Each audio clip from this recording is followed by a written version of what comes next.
जय श्री गणेश। नमस्कार, मैं आचार्य संजय द्विवेदी। मेरे समस्त प्रबुद्ध दर्शकों का मेरे चैनल पे हार्दिक स्वागत है। प्रिय दर्शकों, आज मैं शुक्र के राशि परिवर्तन प्रभाव को लेकर आपके सम्मुख उपस्थित हूँ।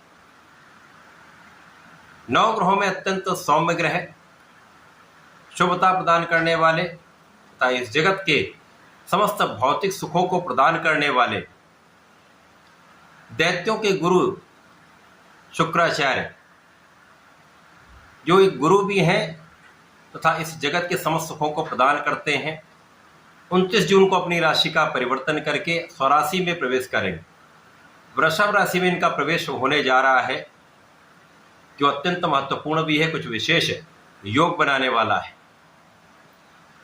प्रिय दर्शकों, जब भी कोई ग्रह स्वराशि का होता है या अपनी उच्च राशि का होता है तो उसका बल, उसका प्रभाव, उसकी क्षमता में कई सौ गुना वृद्धि हो जाती है तथा वो अत्यंत सकारात्मक परिणाम प्रदान करता है। अब शुक्राचार्य तो इस जगत के समस्त ऐश्वर्य वैभव को प्रदान करते हैं, सुख संपदा, बड़ी गाड़ी, बड़ा घर, बड़ी भूमि, भूमि से लाभ, प्रॉपर्टी से लाभ, कला क्षेत्र में बड़ा नाम, बड़ी इंडस्ट्री से सुख, रत्न आभूषण का लाभ। इसी प्रकार से शुक्राचार्य प्रेम और आकर्षण के भी कारक हैं, भोग विलास के भी कारक हैं तथा पुरुषों के लिए संतान सुख प्रदान करने वाले हैं, स्त्री सुख प्रदान करने वाले हैं। शुक्राचार्य मालव्य योग में पहुंच रहे हैं, क्योंकि शुक्राचार्य वृषभ राशि में जब प्रवेश करेंगे तो यहाँ पर एक पंच महापुरुष राजयोग बन जाएगा, जो मालव्य योग कहलाता है। प्रिय दर्शकों, 5 ग्रहों से एक महाराजयोगों का निर्माण होता है, जिनमें से शुक्राचार्य जब स्वराशि में होते हैं या अपनी उच्च राशि में होते हैं तो मालव्य योग बनता है। अब शुक्राचार्य जिस चीज के कारक हैं, जो उनका कार्यकत्व है, उस कार्यकत्व से ये आपको सर्वाधिक सुख संपदा, ऐश्वर्य वैभव का योग बना देते हैं, उसका लाभ प्रदान करते हैं।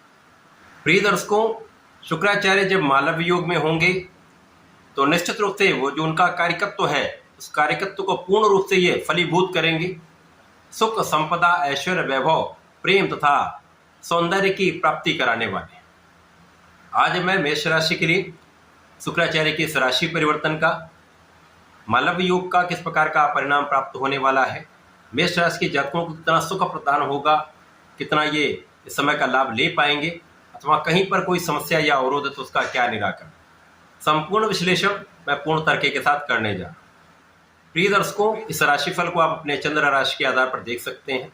अर्थात यदि आपकी जन्म कुंडली में 1 नंबर में चंद्रमा है तो आपकी मेष राशि।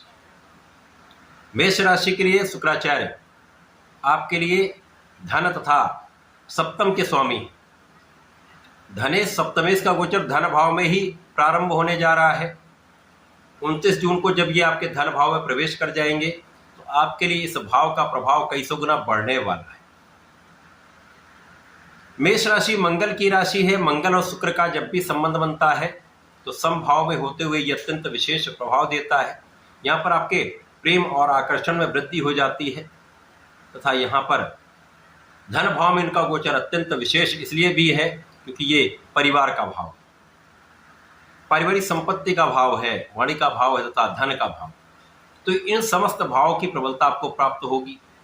महाधन का लाभ मेष राशि के लिए प्राप्त हो रहा है, यहाँ पर कोई संदेह नहीं।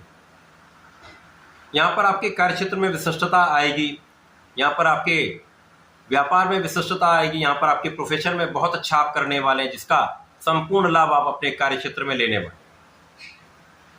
इस समय में ज्ञान के क्षेत्र में भी विस्तार होगा, क्योंकि शुक्राचार्य गुरु भी हैं। इस समय का जो सर्वाधिक लाभ आपको आपके पारिवारिक भाव से, पारिवारिक संपत्ति से एक महालाभ प्राप्त होने वाला है। इस समय में धन के आगमन का मार्ग प्रशस्त होगा, परिवार का पूर्ण सहयोग आपको प्राप्त होगा तथा इस समय आपकी वाणी भी अत्यंत प्रभावी रहने वाली है। वाणी का प्रभाव समस्त लोगों पर पड़ने भी वाला है। परिवार के मध्य में आपका व्यवहार बहुत अच्छा रहने वाला, परिवार का संपूर्ण लाभ आप लेने वाले हैं। इसी प्रकार से इस समय में आपके आध्यात्म में वृद्धि हो जाएगी, आपके विशेष ज्ञान में वृद्धि हो जाएगी तथा इस समय में आप अपने ज्ञान का समुचित उपयोग भी करने वाले। इस समय में जीवन साथी के साथ सामंजस्य बहुत अच्छा रहने वाला है।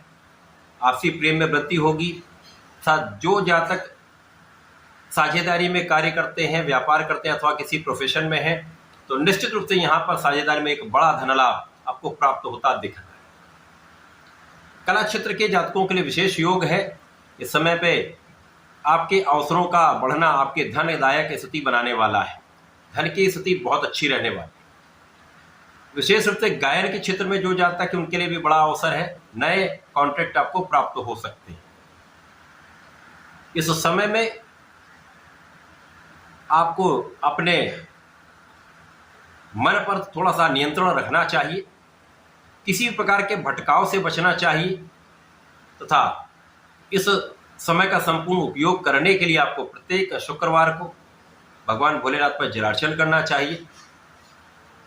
ओम नमः शिवाय का जप करना चाहिए तथा भगवान भोलेनाथ पर दही से अभिषेक करना चाहिए तथा चंदन की सुगंधि का अर्पण करना चाहिए, जिससे इस समय का आप संपूर्ण उपयोग करके लाभ ले पाए। तो ऐसा करके इसका लाभ ले सकते हैं। धन्यवाद।